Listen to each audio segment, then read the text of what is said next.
And we are live. Welcome, ladies and gentlemen, to a stream that I did not want to be doing or did never envisage to be doing. How to fix Liverpool. It's great to see you here. I'm sorry I haven't been live today. I had a bit of a heavy night last night, so I'm back and ready for go now. But this is going to be a bit of a damning discussion, I think, and something that I think it gives a lot of people a chance now to get some stuff off their chest. So Liverpool 3-0 loss at Wolves yesterday, and I just thought, this is it, lads. I have to get a lot off my chest about what I think about the current situation and how we can solve it. Good evening, everyone. How are we, Robbie? How are we, Cyan? How are we, mate? Ashik is here. Jensk is here as well, a Manchester United fan, which I'm sure will be an interesting discussion for you. But how do we fix Liverpool? How do we die? We're going to be going through pretty much every single issue today, and that's issues raised by myself, issue raised by you guys in the chat, and we're going to be talking pretty much everything Liverpool FC. It's going to be, I have no idea how long this stream is going to be. It could be anywhere from an hour to 3, but there's a lot of problems to be going through. Hey Damien, how are we, buddy? Good to see you. Hi Yusuf. So, where do we start, lads? I think we start. There's only one place that we can start from, and it's the beginning. And the beginning for me goes all the way back to 2010 when FSG became owners of Liverpool. So it's important to give context to every single argument. So Liverpool were in debt. Were languishing towards the bottom of the Premier League with Roy Hodgson as their manager, with owners who were running the club into death, and FSG came in and bought the club. They pretty much viewed as saviours, really, and then effectively brought in Kenny Dalglish, steadied the ship. Then Brendan Rodgers, who built what Jurgen Klopp has now has come on to. Hey Kings Mano, how are we? And have made a lot of very, very good decisions as well as bad. So I think we have to give a lot of people credit before we criticise them. I think it's only fair to have a balanced argument, isn't it? So what I will say is that in their general recruitment, FSG have been very good, especially off field. Of course, they weren't the ones who bought Michael Edwards to Liverpool and gave him a senior role. Julian Ward has come through their seeing. They're incredible businessmen. They've turned a business that was worth £300 million 13 years ago to a £4 billion business. And realistically, it's an incredible feat. Hey, Ball, how are we? But they brought in players like Luis Suarez, like Mo Salah, like Virgil van Dijk, Philippe Coutinho, players who have either helped us on the pitch or off it with profit.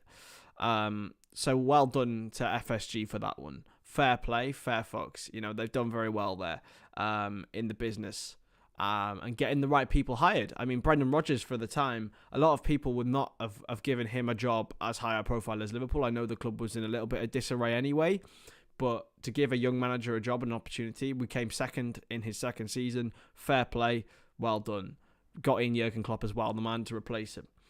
After I've done their praising now. I've done their praising, so this is enough of FSG dick sucking. The lack of investment is astonishing. The lack of direction is astonishing. In comparison to other clubs, as Robbie mentioned earlier, it's realistically there's no one who can fix this because the problems are so deep rooted. But we are going to have an idea, I think, by the end of this stream, is how we can go about it, or how we would go about it if we were in charge of Liverpool Football Club at the top. So I'm just going to get up some statistics of all Premier League spending from across sort of the last few years. So Liverpool this season have spent 140 million euros with I've had an income of 80 million, which was a net spend of around 56 million. To put that in context with the rest of the top sides, Chelsea spent, of course, over 500 million euros. Manchester United, 230 million euros. West Ham United, 180 million euros. Arsenal, 168 million euros. Newcastle, 183.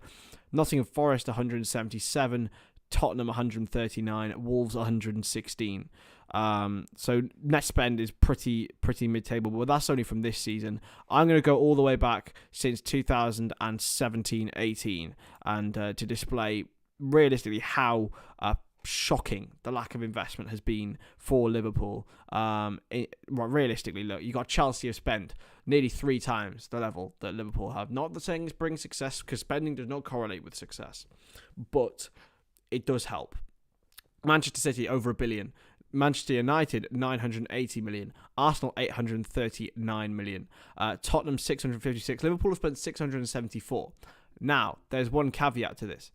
Tottenham have only made 260 million of that money back, whereas Liverpool have made 397, so 400 million of that back. So they have the lowest net spend out of all of the big 6. They also have a lower net spend than West Ham United, Wolverhampton Wanderers, Newcastle United, Aston Villa. Aston Villa. So there's absolutely loads of teams who have realistically overspent and outspent a team that should be competing at the very top. Liverpool, I believe, are 9th in the net spend list since 2017-18. So that's including, of course, Virgil van Dijk's transfer. That's including the Naby Keita, Fabinho, Alisson deals. That's including Darwin Núñez as well. The thing is, it's not only just the investment levels, it's where the investment has taken place. So since Michael Edwards left the club last season, I feel like there's been a lack of talent ID at the club and being able to find players who fit the right system for us. I love Darwin Núñez. I really, really do love Darwin Núñez, and I think he will come good, but for a team that we will be now in transition, a player like Núñez who needs to feel loved and feel confident, doesn't really seem like the smartest of moves. A lot of people will pinpoint the departure of Sadio Mane. For me, that had to happen, so we had to get someone in to replace him. We've actually brought in 2 players to replace him now, with Gakpo and Núñez himself. So that's fine. The midfield. So we're moving slightly away from FSG and more into the backroom staff now.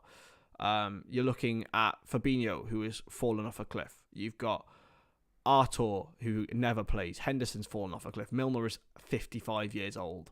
Oxlade-Chamberlain and Keita are out of contract at the end of the season. Thiago is 32, and yes, however much of a gem he is, realistically, he's not going to last for too much longer. Harvey Elliott's a child and gets so much absolutely ridiculous abuse on social media.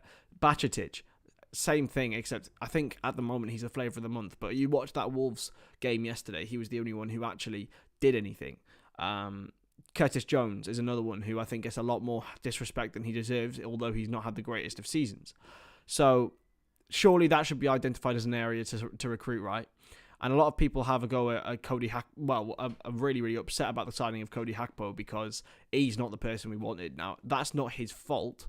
He's not the person in the area that we needed, shall we say. That's not his fault because, you know, he's been signed as a long-term forward player for Liverpool when the fans are crying out for a midfielder.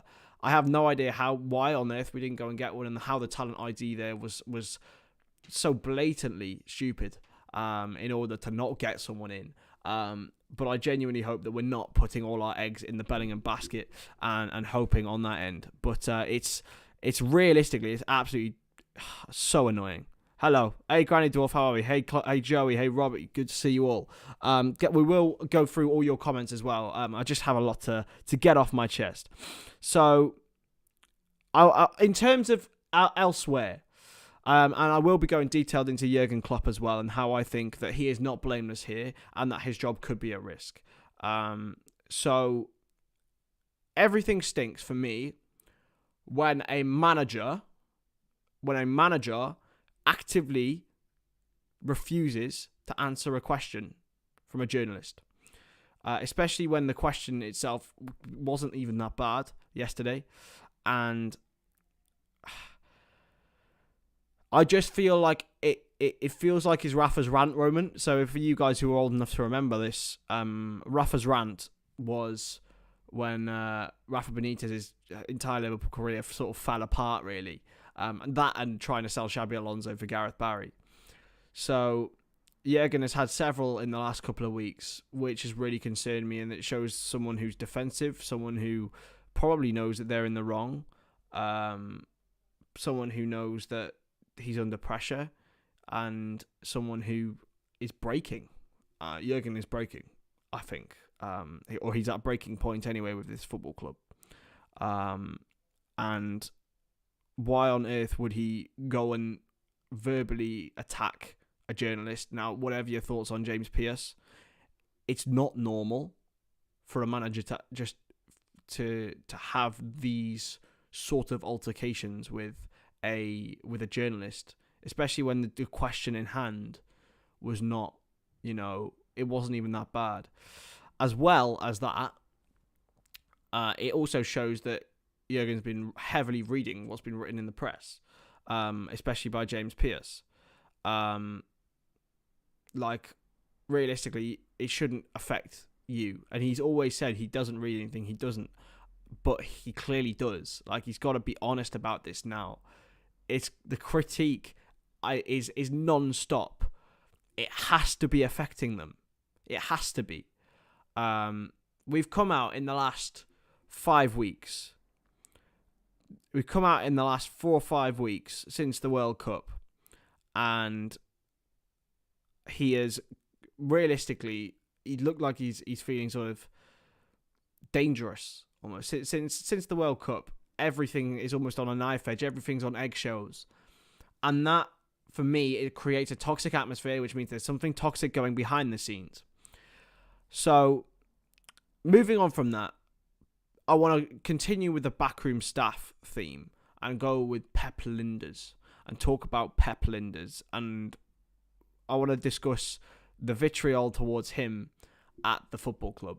So there was a report in the week that said that there was growing thoughts that Pep Lijnders and another member of staff, Andreas Kornmeier, had potentially got too much power at the club and had realistically, people find them difficult to work with. A lot of people, I think, point a lot of fingers at Pep Lijnders and always have done because he's a talker, and people don't like people who are confident and who are talkers. I understand that. He released his book, I think, at the wrong time. Still doesn't mean it was a bad idea, and it isn't to blame.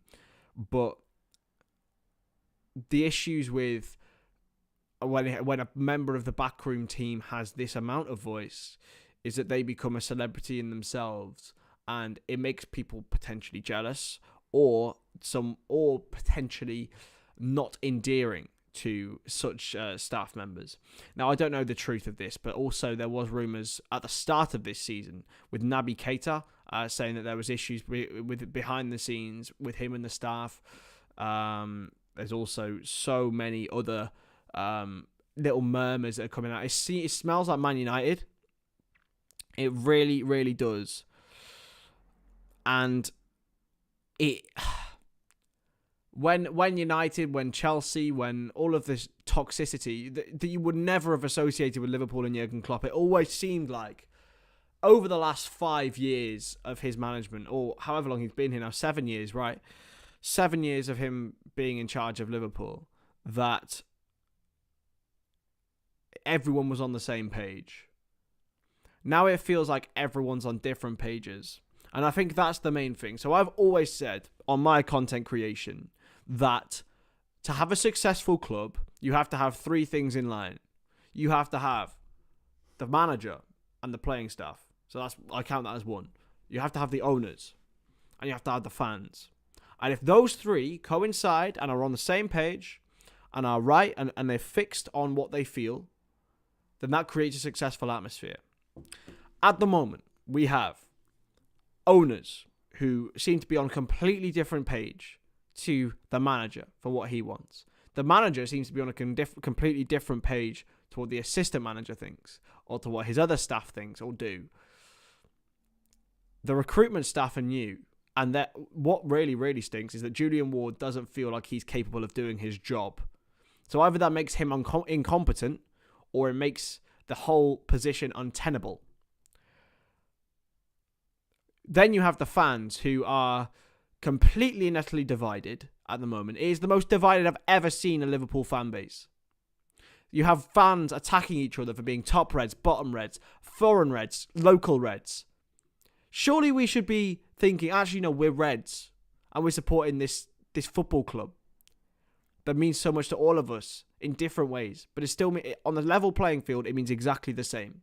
So there you have not only the owners, the playing staff and the manager and the fans disarray with different messages, they're also in battle with each other. Now that, when they're on different pages, is bad enough. When they are battling with each other, that does seem to really, really have a negative impact on and off field. For me, that is the biggest problem. Completely the biggest problem with Liverpool Football Club at the moment is there is no aligned message. There is no aligned philosophy. We see so much now. Hello, Josh, how are we? We see so much. We're seeing John Henry thinking one thing, Jurgen Klopp another, the fans another, some group of fans another, attacking different fan channels. And I genuinely think that right now we've got a toxic club. That's how I would define it. A toxic football club. We are in trouble. Did FSG cause a divide in the fan base though, Josh? Amirali, sorry. Did they? Are they the only problem? They might be part of the root cause, but they are not the only problem here. There's a lot of other things that we can address, and that's why we're going to be doing an entire bloody stream about it. If you haven't already hit that subscribe button, we will be doing more talking about Liverpool this week and more news streams and discussion streams like this. So my biggest qualm will be, and the only way that we can fix Liverpool is to get the owners on the right track and believing in what the fans and the manager and the playing staff want. The only way that can happen, I think, now is with new ownership. There seems to be a real sensitive eggshell topic when it comes to where the locality of the ownership is, and B, how they earn their money. I made an entire video on this, but my personal thoughts are no billionaire is clean, but some are more dirty than others.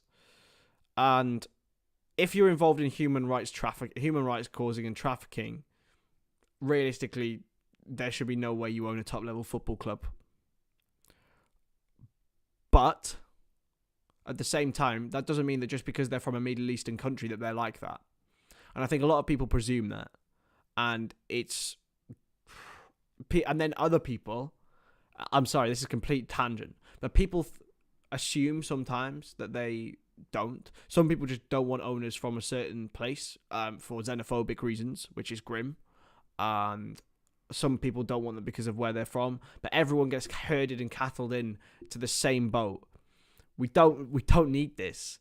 We need to all be behind whoever comes in if they are as ethical as possible, whilst also being able to support the club.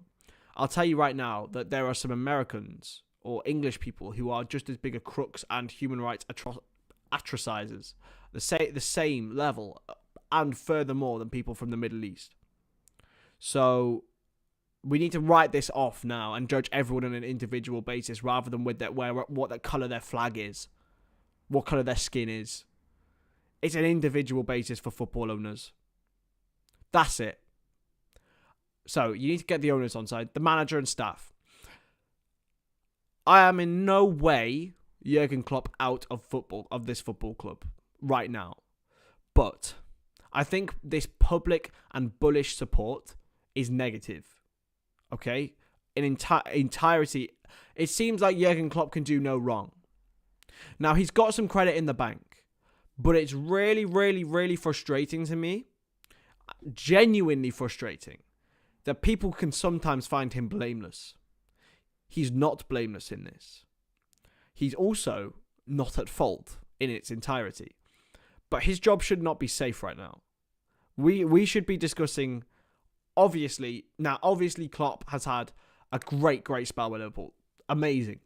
Like, he's been unbelievable, and I will never, ever, ever, ever forget what he's done as a human as well. He's the perfect fit for the city and the club at the moment. Or he was. Is he now? I don't know, is the honest answer to the question.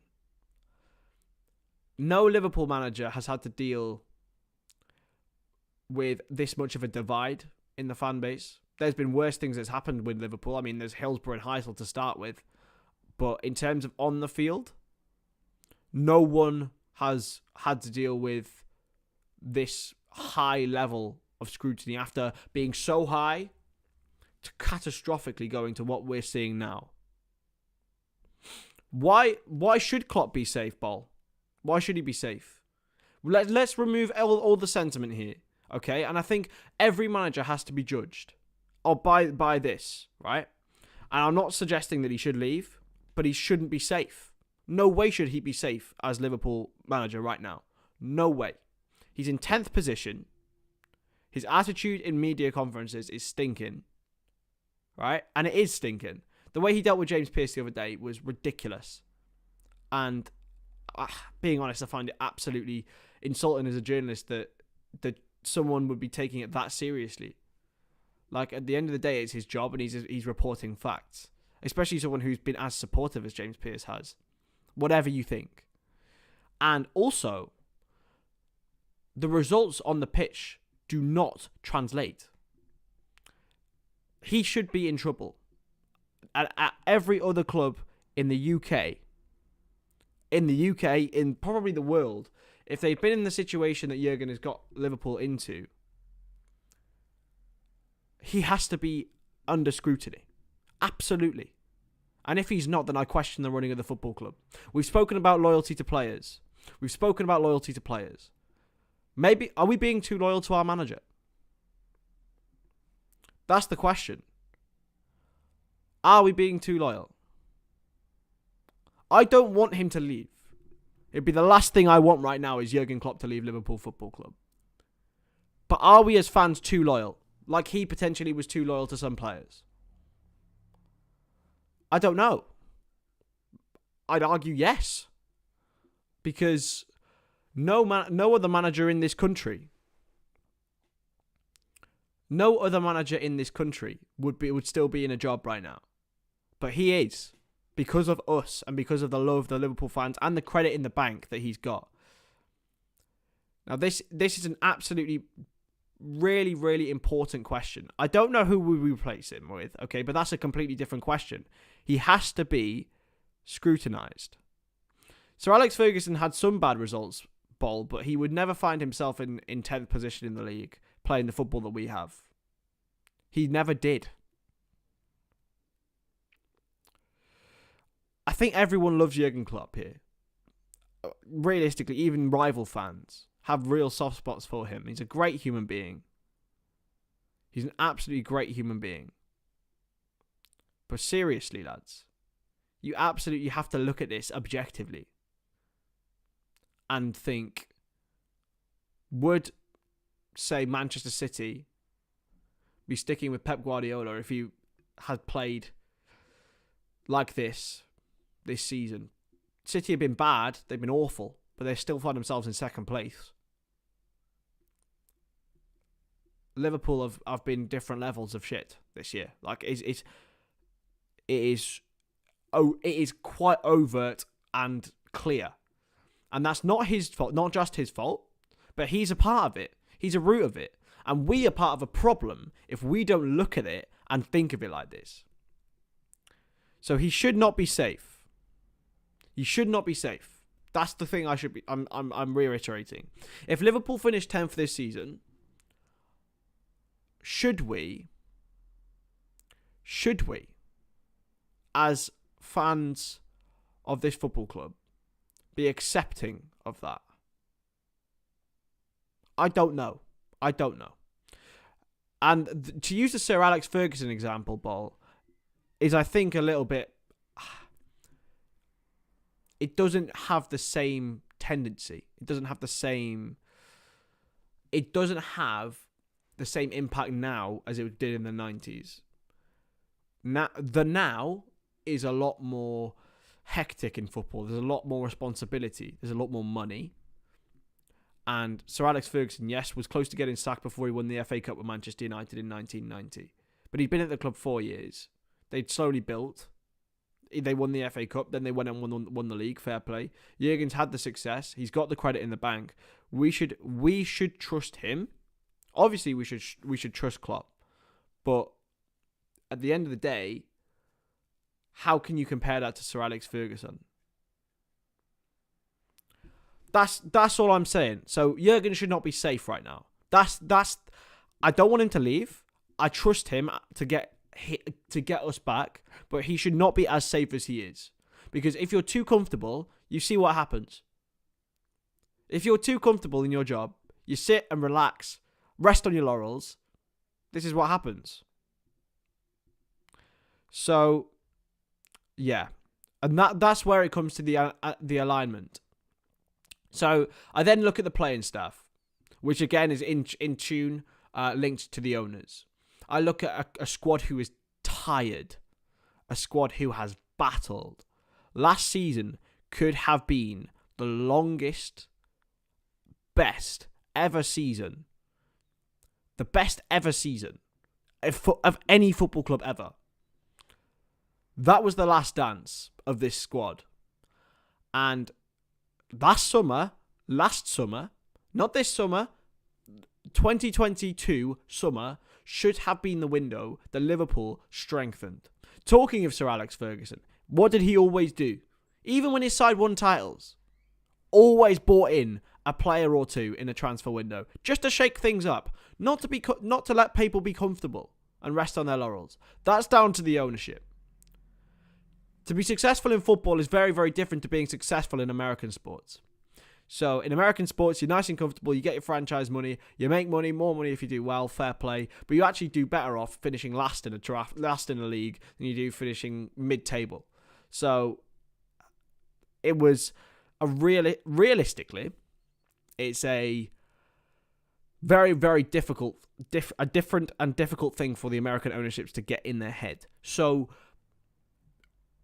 when we were on top, they're probably thinking, oh, great, we are fine. We could just let this squad be. 2020 to 21 should have shown us we needed more windows like that one. Because you look at that window, in that 2020 window, I usually give a player a year to settle in, right? So you give a player a year to settle in. What do we have in 21-22? We had 3 ready players. Diogo Jota had an injury in 20 to 21, but he was brilliant last season. Thiago had a slow start after that 20 to 21 season, but then came into life. Kostas Tsimikas, once more, completely changed the way we look at our left backs now. Look at how Robertson improved dramatically in the middle point of this season after Tsimikas had a really good spell in the team.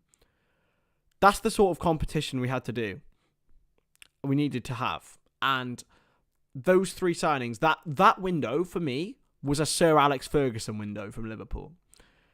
This year, we brought in Darwin Núñez. Fantastic deal. Really, really, really happy with that.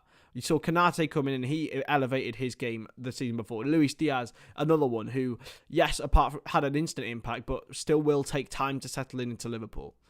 Gakpo is another one who will take time, a year or so. So we're seeing these windows where we could have got 2-3 players in.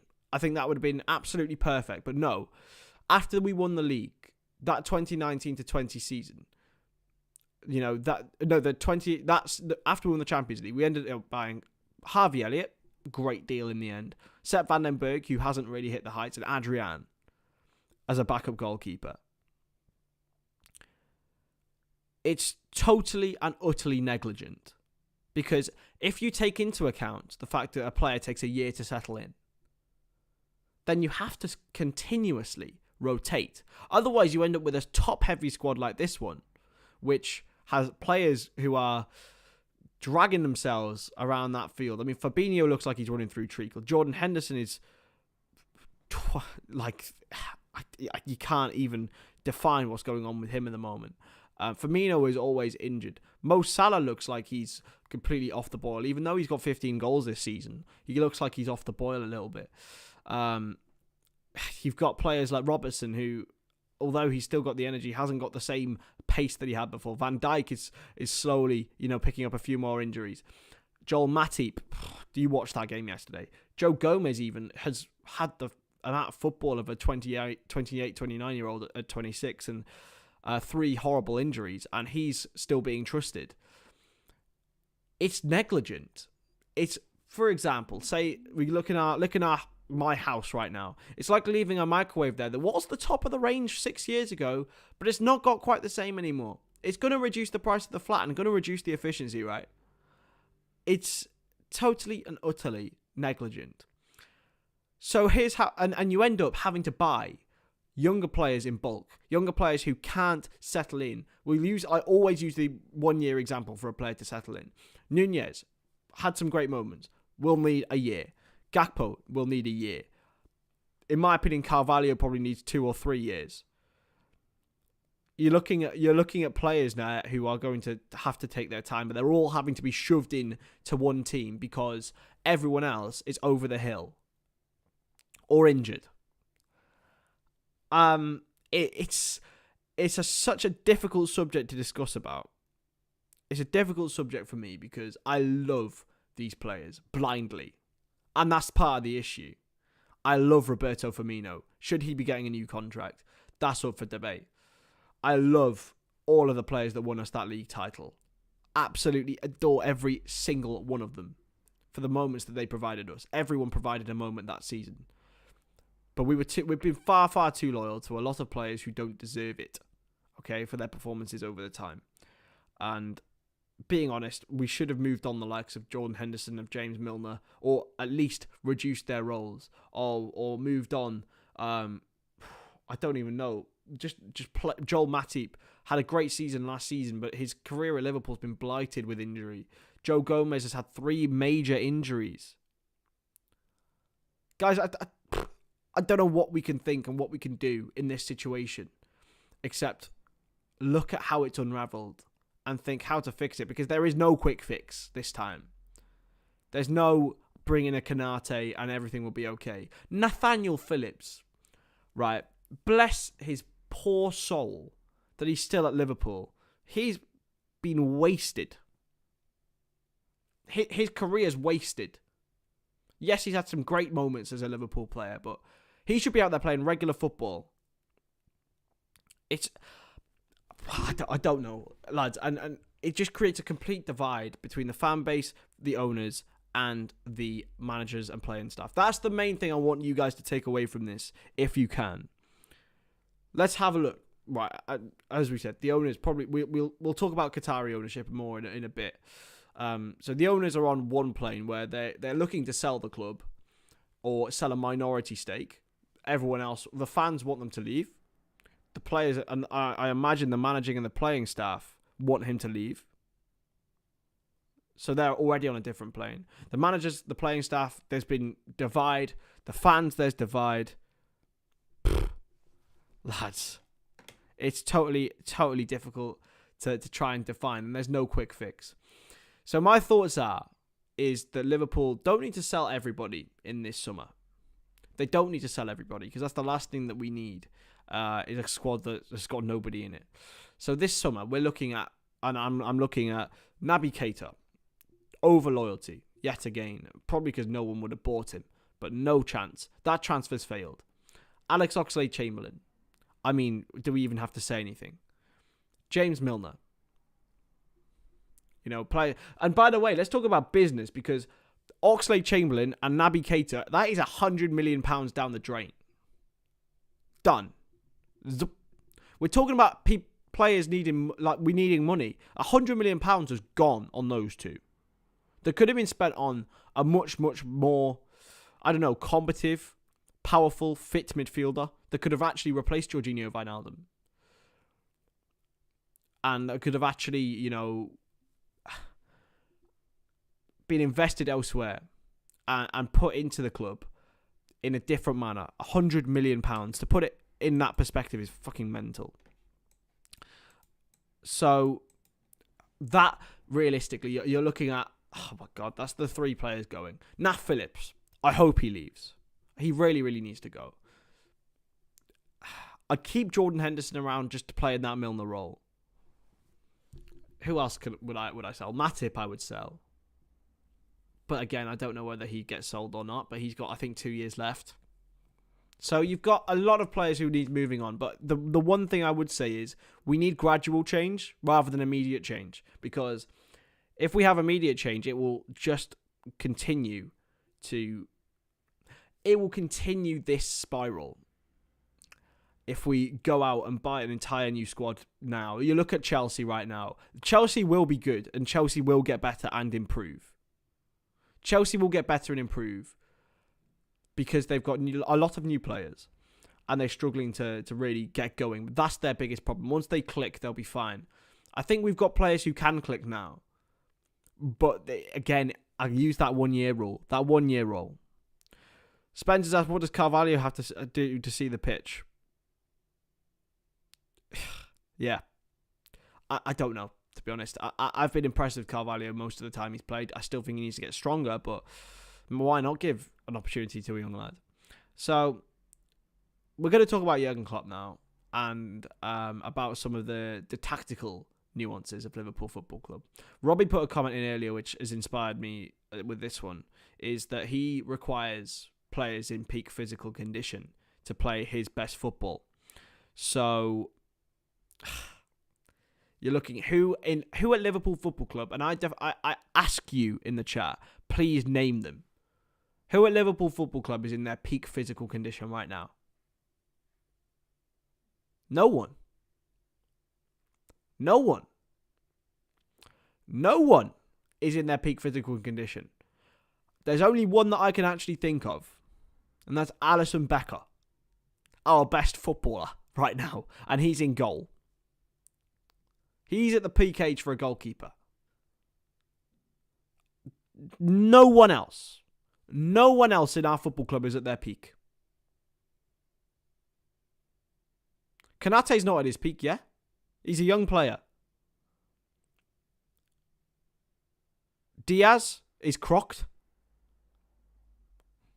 Like, Jota, potentially, but he's injured. And if you require a physical peak and these players are getting injured...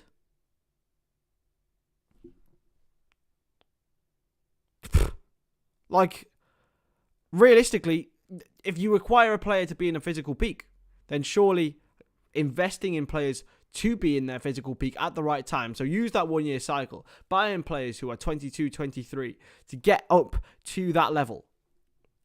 So that's why Konate will be great and will continue to be great. That's why Luis Diaz, I think, will be great because he's at that right age if he can stay fit. Carvalho, Harvey Elliott. You know, players who I will improve. Bajcetic as well. And it's great having these players coming through. We've got the long term sorted. We've got the long term okay. Medium term and the short term, we're finished, lads. We're done for the medium and the short term. We're in real trouble, and that could genuinely put the long term in as a big issue. If your medium and short term means that you can potentially bring in players who will be in that physical peak, then your long term's in trouble. It genuinely is in trouble. So we're going to go through every single player now, lads, and we're going to go through what I would do with them and what needs to happen with them and how we can fix this Liverpool squad, because at the moment we're going to do keep, sell and loan, because there's a lot of players who I think I might cause a bit of controversy here. So Alisson Becker is my number one, and he is the number one player we need to keep around. If it wasn't for him, Liverpool would be very, very close to the relegation zone. This is how bad we've been. Like, this is the levels of shit that we've been this season. So Alisson Becker, number one, he's at this football club. Will he stay at this football club? I bloody well hope so, because we need him. We need him. Adrian, gotta go. Queeveen Kelleher, I feel absolutely sorry for Queeveen Kelleher, but he's got to be loaned out or sold because he needs football in his career. I, as a selfish Liverpool fan, I really want him to stay, but he needs to play football He's 25 years old now, I believe. Like, he's got to go out and play football. He's 25 in November. He's an absolutely exceptional goalkeeper, but he will never get past Alisson. Joe Gomez had 3 terrible injuries, but signed a 5-year contract this summer. I don't know, lads. I don't know what they see. He's terrifically inconsistent for someone of his age who should be now a mature defender. Virgil van Dijk is starting to go on the downward spiral. He's still brilliant, but he's starting to go on a downward spiral. Ibu Konate is on an upward take, but he's had a couple of really awful games. Tsimikas, I think he might leave. He needs football. A bit of a similar situation to to Caoimhin Kelleher, because he's going to be stuck behind Robertson now, unless we make the decision to really play Tsimikas a bit more, because I think he's been okay when he's played. Calvin Ramsey doesn't even bloody exist, lads. What's happened with Calvin Ramsey? What's happened? We've signed £5.5 million on that man, and where has he been? You know, he's had a lot of injuries, fair play, but he needs opportunity. We need to give these players opportunity, otherwise they won't improve their physical peak, especially in the situation that we're in now. Robertson is on a downward spiral. Matip is completely on a downward spiral this season. Reece Williams, why is he still here? Nat Phillips needs to leave for his own good. Trent is getting into that peak now. He's another one who's going to be in that peak, but again, he's only got 2 years left on his contract. Will Trent Alexander-Arnold want to stay at Liverpool? We've all had this confirmed in our head that he would be a Liverpool player for the rest of his career. Where's the guarantee in that? Will Liverpool give him a new contract? Does he deserve a bump in new contract? He's on 180 grand a week at the moment. Does Trent Alexander-Arnold deserve a long-term new contract? No. On this season's form, no. Especially on an increase in pay. He'll have 2 years left after this one. Does he deserve it? I don't know. I really don't know, guys. This is a like, how is what he should not, I don't want to sell Trent, but realistically, with 2 years left on his deal, if he's demanding ridiculous wages, which I think he probably will, be looking at 250, 300k a week, and will he want to be playing in the Europa League? He's a Liverpool lad, yes, but will he want that? I don't know. I don't know. Fabinho, he has to go, but who's going to buy him? Who's going to buy Fabinho right now in the form that he's in? I think it's a form thing, and I think it's a physicality thing. As we spoke about earlier, he is on a real downward spiral with physicality, because he has played a lot of football in his career. And a lot of different physically demanding positions at right back and at defensive midfield. I feel sorry for him and the amount of critique he has, and I have critiqued him a lot. But Jesus Christ, he's been so shit this season. Why? I don't know. Thiago Alcantara has, again, got a year left on his deal. 2 years left on his deal, come the end of this summer. He signed a deal till 2025. He'll be 33 by that point. I don't know what the future of Thiago Alcantara is, and how fit he can stay, because we need him to stay fit. But we are relying so heavily on him at the moment. James Milner is 37 years old, lads. Like, what? Like, realistically, he shouldn't be in the position to be playing on a regular basis for Liverpool now. However professional he is and how much we love him, he shouldn't be in this position right now. Naby Keita, disappointing, has to go. Henderson, relegate his role, but keep him around. Oxlade-Chamberlain, why is he still here? Curtis Jones is in a real difficult situation. I'd give him one more year. Of actually playing some semi-regular football. But I'd play him until the end of this season, lads. I would. Because the best football we saw of Curtis Jones is when he was playing regularly in that 2020 to 21 season. He's not playing regularly now. And I think it's damaging for a young player. Why not just play him? See how he does. I know some fans don't like that, and some fans don't like him. But why not? See what he can do. Starting games. Why not? Harvey Elliott, our player of the season, apart from Alisson. Like, our outfield player of the season, definitely. Brilliant. Brilliant lad. Brilliant player. But, again, he doesn't know his best position yet. I don't think I do. And he's got to come into that physical peak soon. So, yeah, Harvey Elliott, I don't know.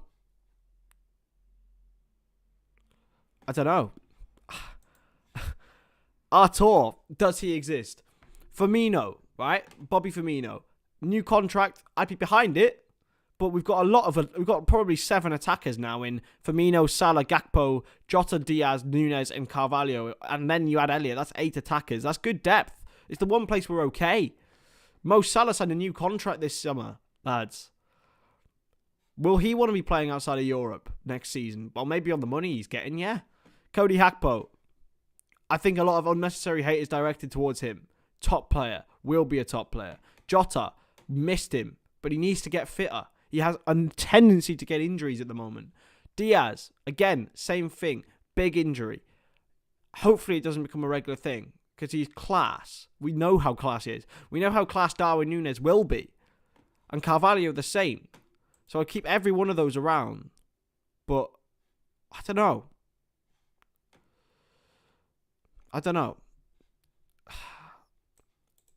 It's we've got a squad where we probably would sell half of it. Like, I don't know.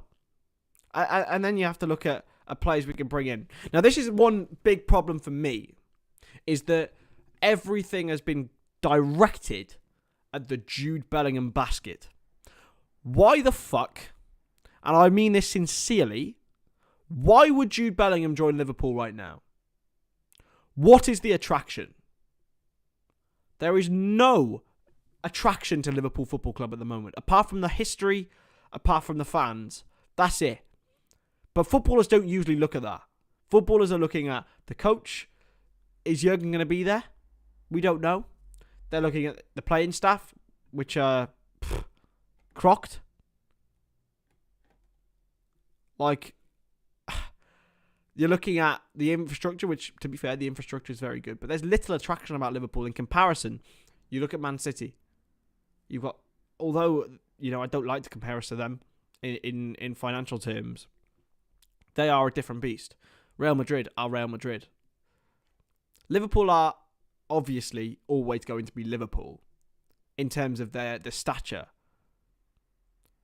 Why on earth will Jude Bellingham join Liverpool right now? It's like Margot Robbie having the options of, I don't know, Tom Holland and Dwayne "The Rock" Johnson and Chris Stonage. She ain't going to pick me, lads. Why would she do that? Why would Margot Robbie pick me? Just because I might have the best personality? They've got more money. They're better looking. Like, why would they? Why would she pick me? I want to know. Would Margot Robbie pick you? She wouldn't. Jude Bellingham is Margot Robbie. It doesn't matter whether he's a fan or not.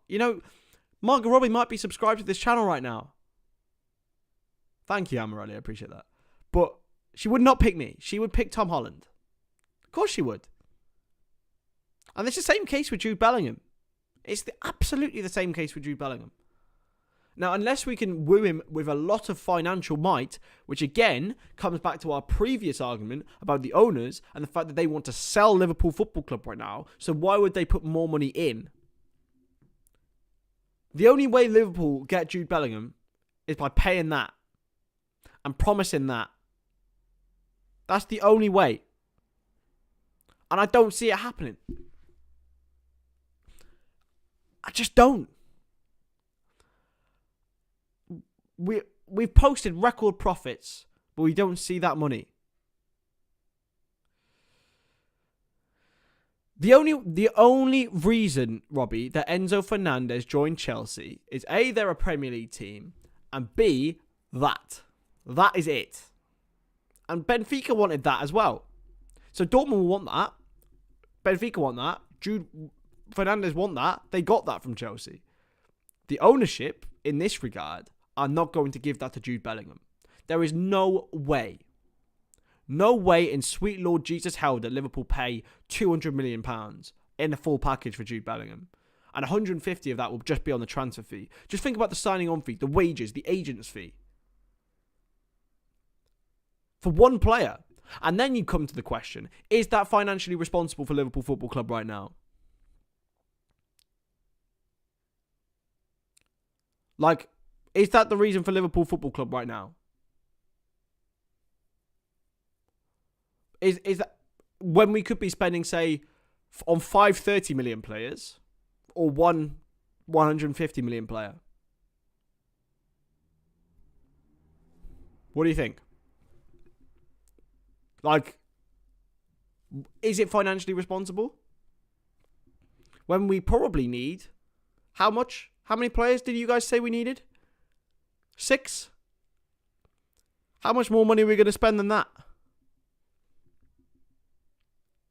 I put that question to you guys.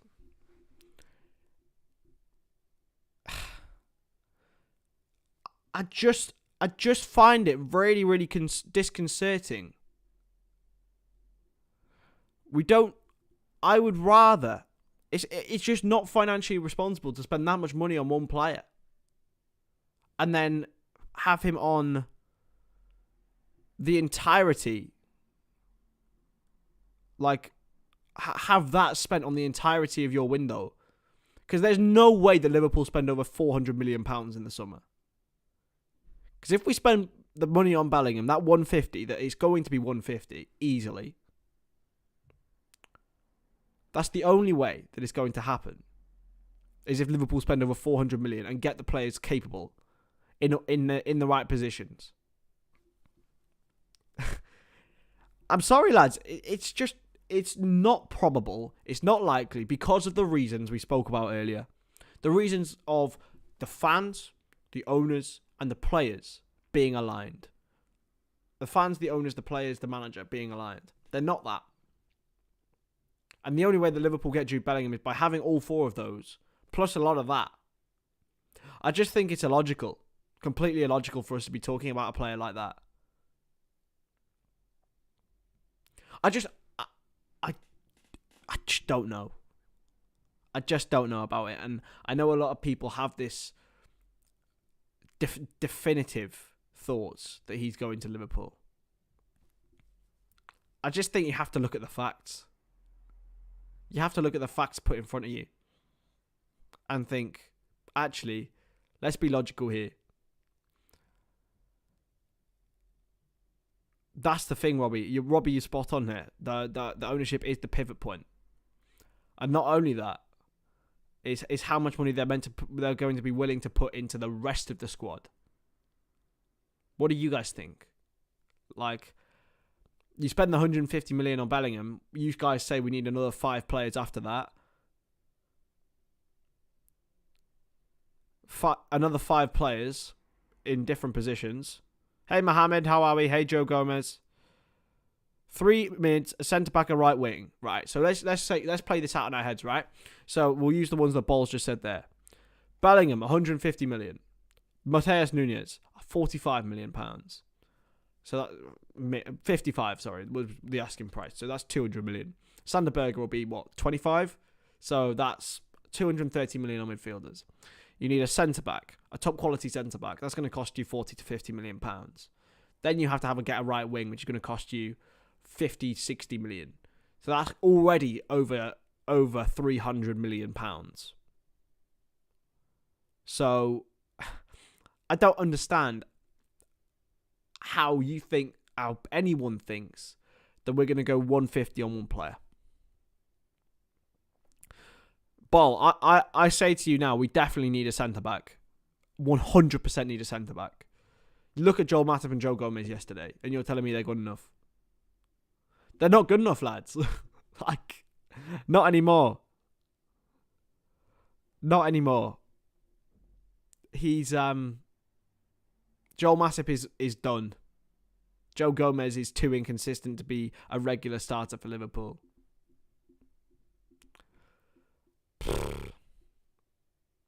And Amarali, thanks for your suggestion of Aaron Varela, but I think, didn't he go to Benfica?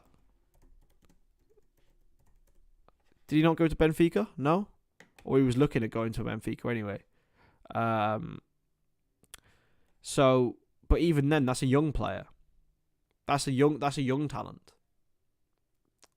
And we need players, as Robbie said, who are either just about to or are in their current physical peak, which again increases that price. Matip has been awful all season, Ball. Matip has been awful all season.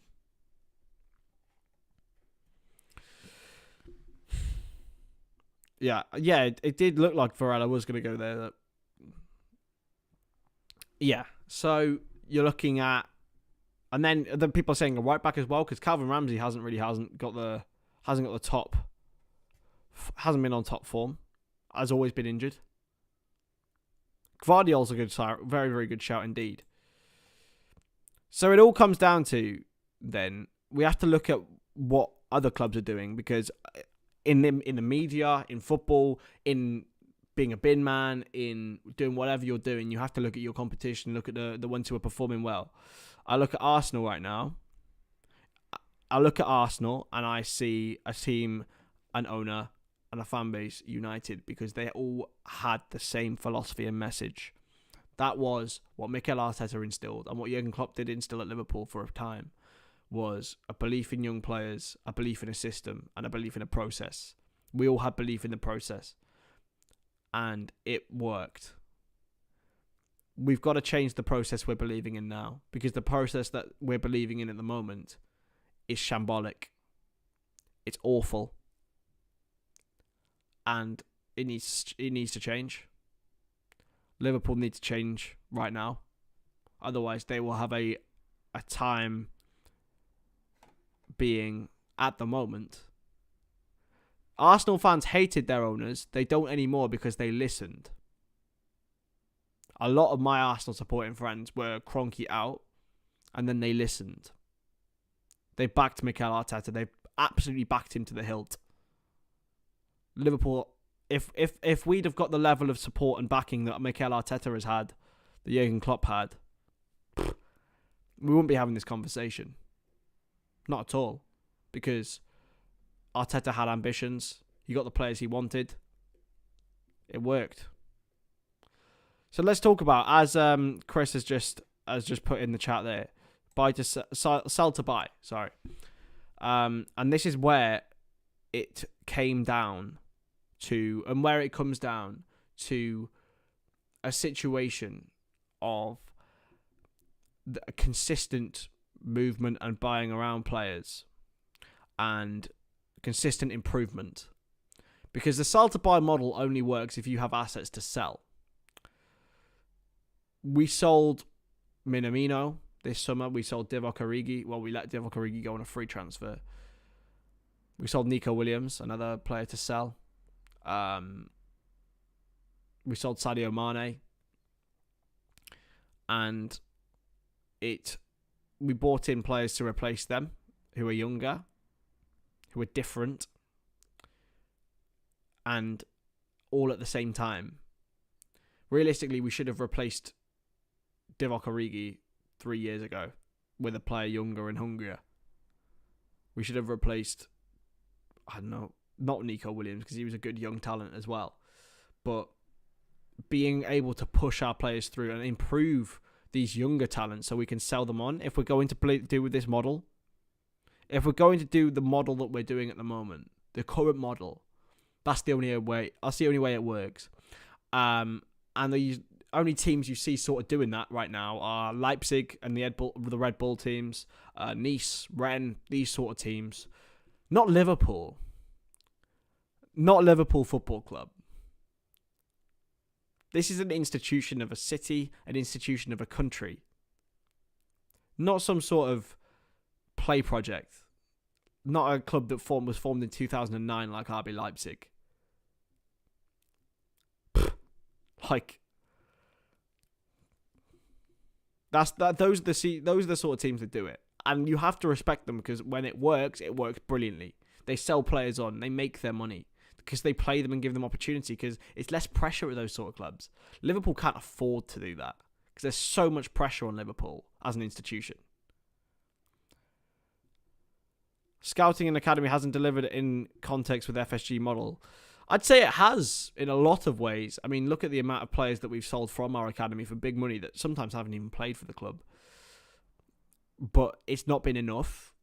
And the thing is, it's the players we bring in right now. Can we sell them on for a profit? Carvalho, yes. I don't want to sell him though. Curtis Jones is probably a sellable asset. Nat Phillips, are we going to get more than 10 million for him? And this is all to pay for a what? 300 million?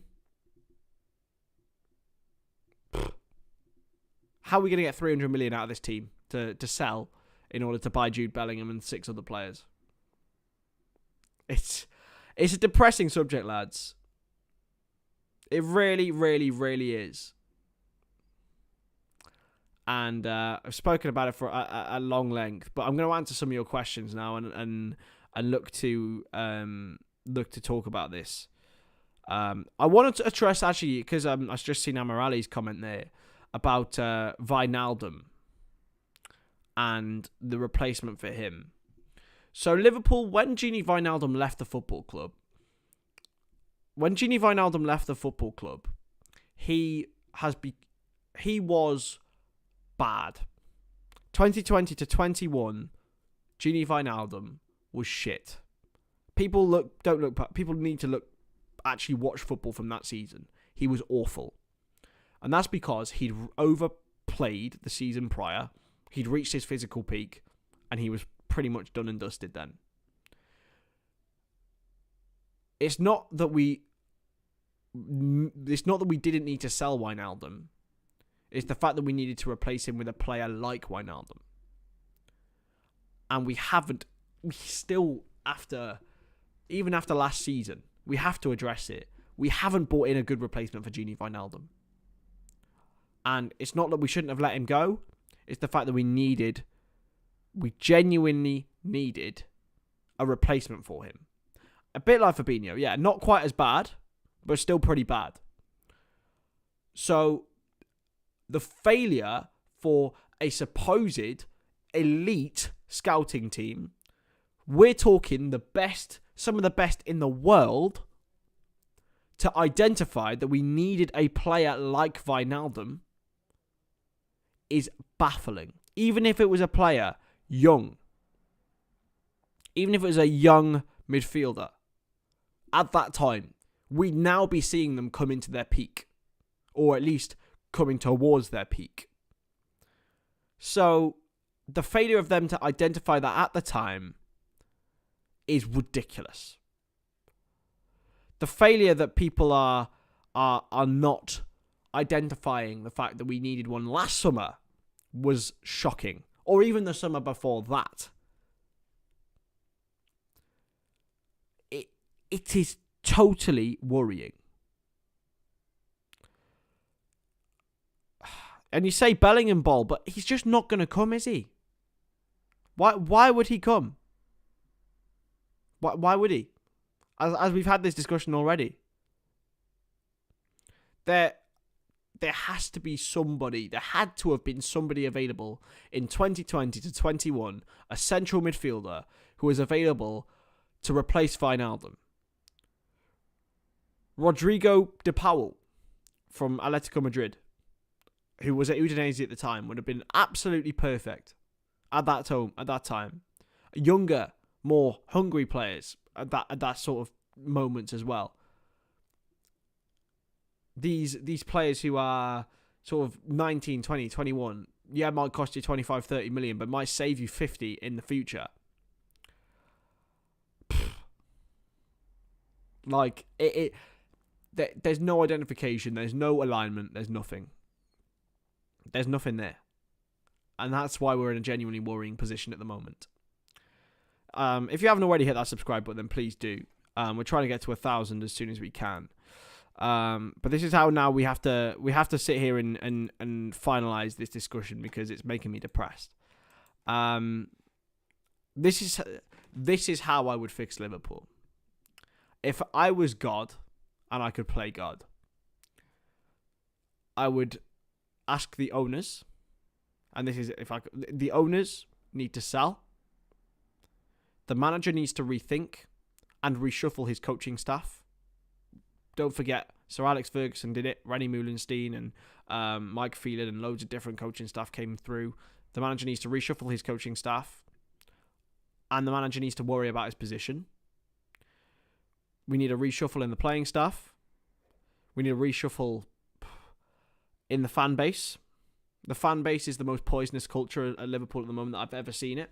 It's the worst. Because at least when we had Hicks and Gillette, we had a fan base united against them. At the moment, we've got this whole top red, bottom red bullshit. We need to stop this, lads. We all support the same football club.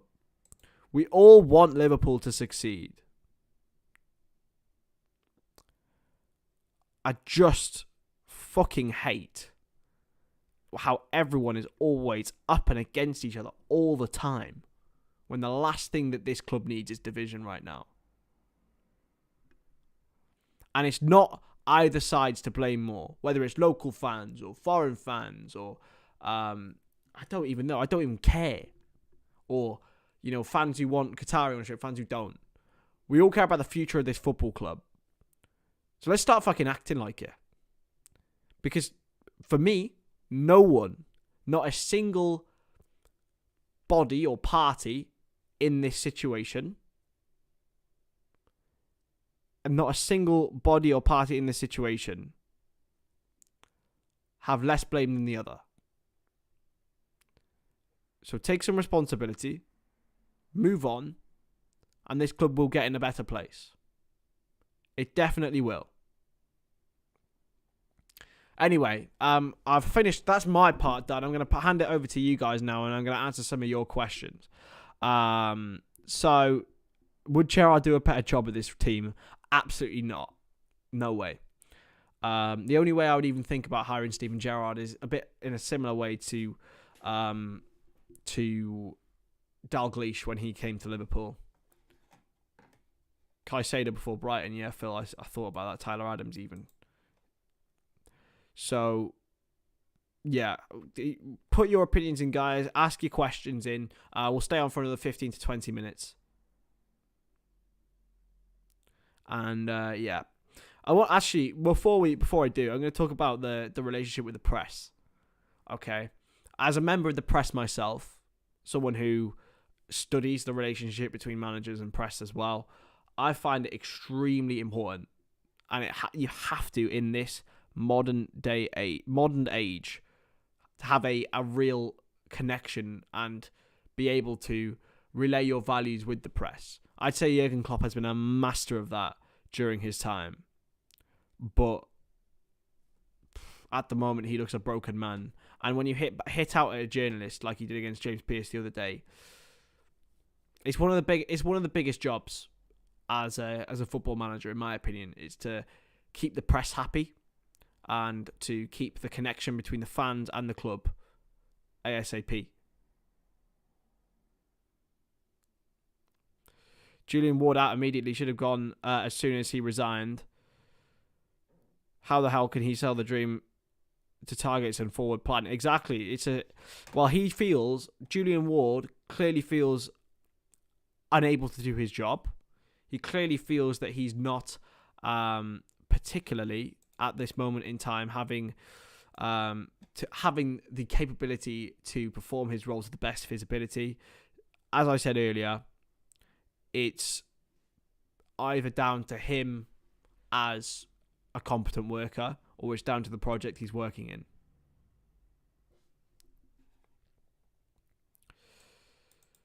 I think Xabi Alonso would be perfect for us. I love Xabi Alonso as manager, mate, but again, he's not ready. He's not ready yet. Unless we were going to be giving him a real trial period, he's not ready, and I wouldn't sack Jurgen Klopp yet.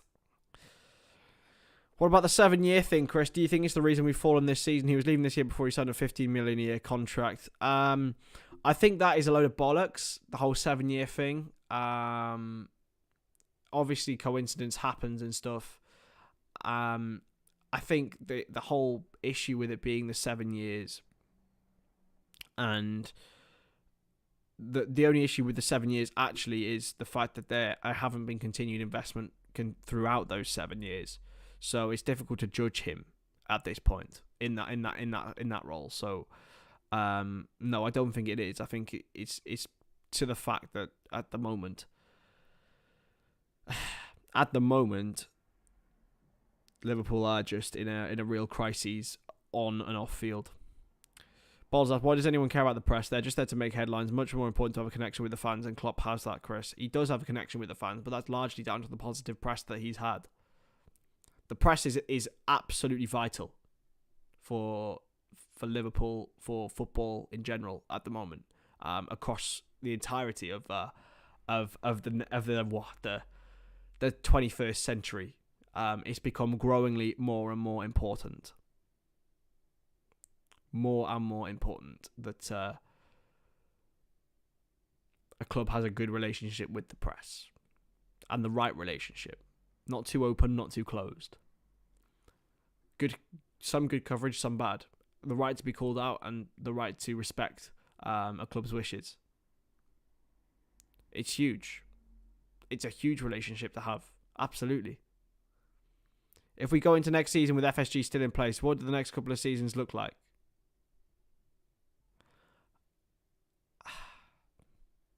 I wish I had a crystal ball, Robbie. I really, really do. But if I'm being honest, I don't see any improvement. I don't see the big this summer sort of bullshit that we've been sold.